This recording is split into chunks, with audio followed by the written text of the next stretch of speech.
የሰዎችን ችግር መረዳት ያቃተው ምን ሲሆንበት ነው?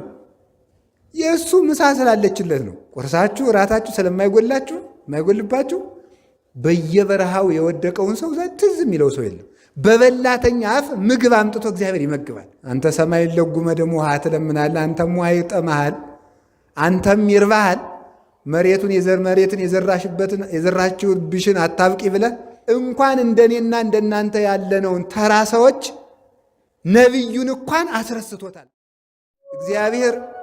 እንኳንስ ለሚጠግቡ ሰዎች እንኳንስ እኛ በስጋ ያለነው ስጋውያን ደማውያን ኤልያስን ያህል ነቢይ በሀገር ሰው ሙቶ እያደረ ከብቱ ውሃ ሰው ውሃ እያለ የሰው አጥንት እንደ ቅጠል እየረገፈ ኤልያስን ያህል ደግ ሰው የሰዎችን ችግር መረዳት ያቃተው ምን ሲሆንበት ነው? የእሱ ምሳ ስላለችለት ነው። እግዚአብሔር ከአንድ ቦታ አስቀመጠና ለነቢዩ ለኤልያስ ስጋውን ያመጣለታል። አንዳንድ ጭን ስጋ ይመጣለታል። አንዳንድ ጭን ስጋ እየመጣለት ያችን ይበላል። ውሃይቱ ከማር ከውሃ የምትጣፍጥ ንጹሕ ምንጭ ትፈልቅለታለች። ነቢዩ ኤልያስ ያችን እየተመገበ ተመስገን፣ በአገሩ የረገፈውን አያስብ። ልክ እንደናንተ ማለት ነው። ቁርሳችሁ እራታችሁ ስለማይጎላችሁ የማይጎልባችሁ በየበረሃው የወደቀውን ሰው ትዝ የሚለው ሰው የለም በፍጹም ማለት ነው። ዳቦ እየበላ እግዚአብሔር ለምን እንጀራ አይሰጠኝም ብሎ እግዚአብሔር ጋር ትግል የሚገጥም ነው ያለ። ለምን የማይሰጠኝ የቤት ኪራይ የሚከፍለው ሳያሳጣው እግዚአብሔር ለምን ቤት አይሰጠኝም ብሎ ነው ሰው የሚበሳጨው ማለት ነው። ራሱ ስለበላ በየበረሃው ቀባሪ አጥተው የሚቸገሩትን የሚያስባቸው የለም። ጠያቂ አጥተው የታሰሩትን የሚያስባቸው የለም። ለዚህ ነው እግዚአብሔር ጥጋብን አጥብቆ የሚጠላው። እና ኤልያስ እንኳን ያችን እየተመገበ ቁጭ አለ። ኋላ አንድ ቀን እግዚአብሔር እነዚያን ቁራዎች በሉ አቁሙ፣ ይሄ ሰውዬ ለሰው ማዘን አቁሟል፣ የራሱን ምሳና ራስ ስላልነሳሁት አቁሙ፣ ዝናብ እንዲጠይቀኝ እኔን አቁሙ አላቸው። ቁራዎችን አስቀረ። ቁራ ነበረ። አይ የቁራ ስም ሲለወጥ የእኛ ስም ሳይለወጥ ቀረ። ቁራ የሁላችሁ ድሮ እንደወጣ ሆዳ ሙሎ እንደበላ ነበር የቀረ። እግዚአብሔር ግን ሲለውጥ መልካም ነው። ስጋ እየበላ በዚያው የወዳደቀ ሰው እየበላ በኖህ ዘመን በዚያው ወድቆ የቀረው ማን? ቁራ በኤልያስ ጊዜ ስንቅ አቀባይ ሆነ። ይሁላችሁ እግዚአብሔር ሲፈልግ በአሞራ አፍም ስጋ አምጥቶ ይመግባል ማለት። በበላተኛ አፍ ምግብ አምጥቶ እግዚአብሔር ይመግባል። በበላተኛ አፍ እኮ ነው የሚያመጣው። ስለዚህ ምን አደረገ? መገበውና ነቢዩ ኤልያስ እየወጣ ቢያይ የለም። የቁራም ወንበዴ ያለበት ለቁራም የቁራ ወንበዴ ይኖርበት ይሆን? ምንድን ነው ነገር? እየወጣ ቋኔ ፈይቶ ለቋ እያለ እየወጣ ቢያይ የለም። ከዚያ በኋላ ውሃይቱን ደግሞ ሂዶ ቢያት ደርቃለች። አዲያ ኤልያስ እንደኔና እንደናንተ ተበጻባጺ አይደለም። ይሄ ዝም ብሎ ሁከትም ይገባል። ፈጣሪን የምን በደልኩ አላለም። ምን በደልኩን ያንተን ብዬ ወጥቼ ረሃብ የምትገለኝ? ዝም ረሃቡን ታግሶ ምንድን ነው ነገር ብሎ ዝም ታግሶ ጀግና አይደል? ዝም አለ። ኋላ እግዚአብሔር ሲያበላውም ዝም አለ።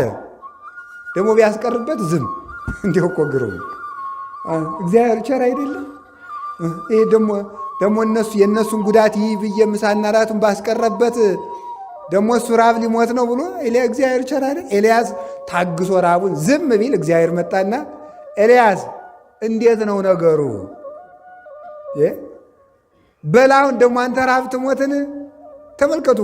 ሁር ሀገረ ሰራፕታ፣ ወደ ሰራፕታ ሂድ። ወበህየ ተሴሰየከ ሀቲ መበለት፣ በዚያ አንዲት ድሃ ትመግብሃለች አለው። ሄደ። ከዚያ በኋላ ቅዱሳን የዕለት ራት እንኳን ቢያጡ እግዚአብሔር ውጡ ሳይላቸው አይወጡ፣ እግዚአብሔር ግቡ ሳይላቸው አይገቡ። የሚሰማሩ ከእግዚአብሔር አግኝተው ነው። እማበ እግዚአብሔር ይጸኑ ሁረቱ ለሰብ፣ የሰው ጎዳናው ከእግዚአብሔር ተነስቶ ሲሆን ይቀናል ብሏል ቅዱስ ዳዊት። አይሄዱም። ለመብላት እንኳን ጦም ውለው ጦም አድረው እንጀራ በዚህ ሀገር አለ ቢባሉ እንኳን እግዚአብሔር ሂዱ ሳይላቸው አይሄዱም። ተነስቶ መንገድ ለመንገድ ሰራፕታ ሂድ ያለው መንገድ ለመንገድ የወደቀውን ሰው አይቶ ለካ እኔ ሥጋዬን እየበላሁ ኃይል እየጠጣሁ የሁሉ ሰው ተርቦን የሚያድሎ እንዲያዝንና ዝናብ አዝንም እንዲላይ ብሎ ነው። ከዚያ በኋላ ሄደ አየ። አይቶ ደግሞ ይኸውላችሁ አንዲት ድሃ አገኘ። እንዴት አደርሽ አንቺ ሴት አላት። እግዚአብሔር ይመስገን። እባክሽን ተመልከቱ ትንሽ ቁራሽ ዳቦ ስጭኝ አላት። በዚያውም ትንሽ ውሃ ስጭኝ አላት። በኤልያስ ጊዜ ውሃ አንተ ሰማይን ለጉመ ደግሞ ውሃ ትለምናለህ። አንተም ውሃ ይጠማሃል፣ አንተም ይርባሃል። መሬቱን የዘራችሁብሽን አታብቂ ብለህ ብላ በልቧ ነው መሰል እንደዚህ ያለች፣ ግን አላለችም። በአንደበቷ ግን ምንድን ነው ያለችው? አይ ያው እግዚአብሔር ምስክሬ ነው፣ እቤት ያለችው እፍኝ ዱቄት ናት። ያችንም እኔና ልጄ አንተም በልተናት እንሞታለን። ናን ሄዳለችው። እባክሽ እርቦኛልና መጀመሪያ ለእኔ አምጭልኝ አለ። ቂጣውን ጋግሪና መጀመሪያ ለእኔ አምጪ፣ ኋላ ደግሞ አንቺና ልጅ ትበላላችኋል። ለጊዜው ርቦት ነው፣ ጦም የዋለ ጦም ያደረ ነቢይ ስለሆነ። ምስጢሩ ግን መጀመሪያ ለቤተ ክርስቲያን አምጥታችሁ ኋላ ለራሳችሁ ብሉ ማለቱ ነው። የዛሬ ሰው እኮ መጀመሪያ ራሱ ስለሚጋጠመው ነው የማይበረክትለት። መጀመሪያ ለኤልያስ ጋግሮ ማምጣት፣ ቀጥሎ ራስ መብላት ነው። መጀመሪያ ለቤተ ክርስቲያን ነው። ድሮ እኮ እሸትም ሲደርስ መጀመሪያ የሚወሰድ ለጳጳሱ ነው። አዲስ እሸት ቢደርስ ገበሬው የፈለገ ርቦት ቢቀር ከጳጳሱ ወስዶ አስባርቆ ይሄው አዲስ እሸት ወይኑ ትርንጎው ደርሷል፣ ባቄላው በቆሎው ደርሷል፣ አባታችን ይባርኩልን ብሎ እዚያ በኋላ ይበላል ማለት ነው። ኋላ ይውላችሁ ያችን ቁራሽ ዳቦ እስከሚለምን ድረስ ሲደርስ ነቢዩ ኤልያስ ቅዱስ ኤልያስ ርቦት ነበር። ለተራቦት አዝኖላቸው ነበር። ይህ እንዲርዋችኋል ብሎ ከዚያ በኋላ አንቺ ሴት እግዚአብሔር ይበርክት ብሎሻል አለና ሲባርከው በረከተ። እህል እስከሚበቅል ድረስ በረከት ከቤትሽ አይጠፋም አበረከተው። ሲበረክትለት ደግሞ ያችን ዳቦ በዘይት እየበላ ረሳ። ይኸውላችሁ ረሳ። ጥጋብ ክፉ ነው አላሎችም? እንኳን እንደኔና እንደናንተ ያለነውን ተራ ሰዎች ነቢዩን እንኳን አስረስቶታል። ጥጋብ ክፉ ነው። አስረሳው። ነቢይ ኤልያስ ያችን ቀን ጸሎቱን ይጸልያል፣ ትንቢቱን ይተነበያል፣ ምስጢረ ነቢያትን በሙሉ ያመሰጥራል። እግዚአብሔርን ባይኑ ያየዋል። ንጹሕ ድንግል ንጹሕ መንፈሳዊ ነው። በሰርክ ሰዓት ምግቡን ያቺ መበለት ትሰጠዋለች። ምን ተመስገን ነው ቁጭ አባ ሀገር የሚያልቀውን ሕዝብ ትዝ የለም። ለጉሟል ሰማዩን። ይሄ ሰውዬ አገር ሊያጠፋ አይደለ ብሎ ደግሞ እግዚአብሔር እንግዲያማ ተሻለማ ብሎ አንድ ቀን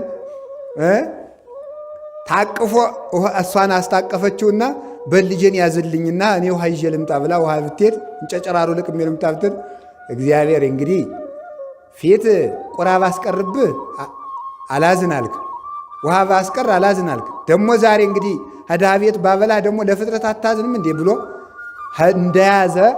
እንደያዘው የሴቲቱ ልጅ ሞተበት። ኤልያስ እንደታቀፈው ኋላ አፉን ከአፉ እጁን ካጁ ገደመና ጌታዬ እንዴ ምንድን ነው የነገር? እንግዲህ እኔን ማን ነቢዩ ኤልያስ መጣ ይለኛል? ነፍሰ ገዳዩ ኤልያስ መጣ ይለኛል እንጂ ይሄን ልጅ አስነሳ አለ። ተበሳጭቶ ማለት ነው። ጠብቅ ተብዬ በህድ እኔ እግዚአብሔር ነቢይ ነኝ፣ ያንተ ነቢይ ተብዬ ሙት ማስነሳት ሲገባኝ ከእኔ እጅ ደግሞ ሰው ይሙትብኝ እንዴ ብሎ ደግሞ እሱም ተናዶ ወደ እግዚአብሔር ጸለየ። ኤልያስ አዘንክ አለው። ምን ነው አላዝን? ሰው ጠብቅ ተብዬ እጄ ላይ ሲሞት ላላዝን ነው እንዴ? አንተ ላልፈጠርከው ፍጥረት ስታዝን እኔ ለፈጠርኳቸው አላዝን? ሁሩ አስተርእዮ ለአክዓብ፣ በላውን ሂድና ለአክዓብ ተገለጥለት። እንዲያውም ነቢዩ ኤልያስ ይላል ድርሳነ ኤልያስ አንድ ቀን ቁጭ ብሎ እንዲያው በሰገነት ላይ ሆኖ ሲመላለስ ደግሞ የደመናው ደግሞ መልአክ አለው አይደል? የደመናው መልአክ ደግሞ ደመናውን የሚያመላልስ መልአክ አለ። እኔ ስራዬን እንዴት ነው ይሄ ሰውዬ የኔን ስራ ቀማ እኮ አለ። ደመና የሚያመላልሰው መልአክም ደግሞ ተቆጣ። ደግሞ የእሱ ስራው በምድር መጸለይ ነው። እኔ ስራ ገብቶ ደመናዬን እንዴት ይጋርዳል? አዘንባለሁ ብሎ ደግሞ ወደ እግዚአብሔር ፊት ቆመ። ዛሬ ተመልከቱ። አይ ተው፣ እሱ ለእኔ አምልኮት ቀንቶ ነው እንጂ ኤልያስ ትዕቢተኛ ሆኖ ለእሱ ክብር ብሎ አይደለም። ተዋለ። መልአኩ ፈጣሪ ፍቀድልኝ አለው። ቻልክ እንግዲህ አዝንም አለው። ላይ ኤልያስ አንድ ቀን በሰገነት ላይ ሆኖ ትክ ብሎ ቢያይ ከባሕሩ የደመናው መልአክ ውሃ ጠለፍ አድርጎ ሲወጣ አየው። ማን ነው እኔ ሳልሰማ ደግሞ ደመና የሚጠቅስ ደግሞ ብሎ በዓይኑ ጠቀስ ቢያረጋት ያቺ ደመና ብትን አለች። መልአኩ ተቆጥቶ መጥቶ አንተ እንዴት እንዲህ ታደርጋለህ? አንተ ትቢያ ነህ፣ አመድ ነህ፣ እኔ መልአክ ነኝ። አንተ በእኔ ሥራ የምትገባ ለምንድን ነው አለ። አይ እንግዲህ ይህን ያህል ስትናገር እኔ እንዳልተናገርኩ አለ ኤልያስ። እኔ ለአምልኮተ እግዚአብሔር ቀንቼ ነው በሌላ አይደለም አለው። ተመልሶ ሄደ። አሁን በኋላ ግን ሂድ አሁንም ለሕዝቡ ተገለጥ፣ አንተ ስለበላህ ሰው የሰውን ጉዳት አልተረዳህም ብሎ እግዚአብሔር ገስጾ ሄዶ ኤልያስ እግዚአብሔር ቸር አይደል ለሕዝቡም አዝኖ የኤልያስንም ውለታና ስልጣን አክብሮ ወዳጁ ስለሆነ ኤልያስ የገዘታትን እግዚአብሔር ሁሉን ቻይ ነኝ ብሎ አልፈታበትም። አስፈቅዶ አታሎ ነው። ሂድ ኤልያስ ቀስ እያደረገ ነው። እንደኔና እንደናንተ ያለውን በጉንፋን ቢሆን ብሎ እንደ ግዱን ስራው እንዲሰራ ያደረገው ነበረ። ኤልያስን ግን አታሎ ለእሱ አምልኮት የሚቀና ስለሆነ ሂድና ዝንም አንተ ፍታ ብሎ እግዚአብሔር እሱን ላከው። ፈታና ዝናም ዘነመ እና የእግዚአብሔር ቤተሰቦች ሲበሉ ሲጠጡ እንኳንስ እኛን ነቢያትን፣ ደናግላንን፣ መነኮሳትን፣ ቅዱሳንን ሳይቀር ጥጋብ ዓላማቸውን ያስረሳል ለማለት ፈልጌ ነው። እግዚአብሔር ከጥጋብ ያድነን።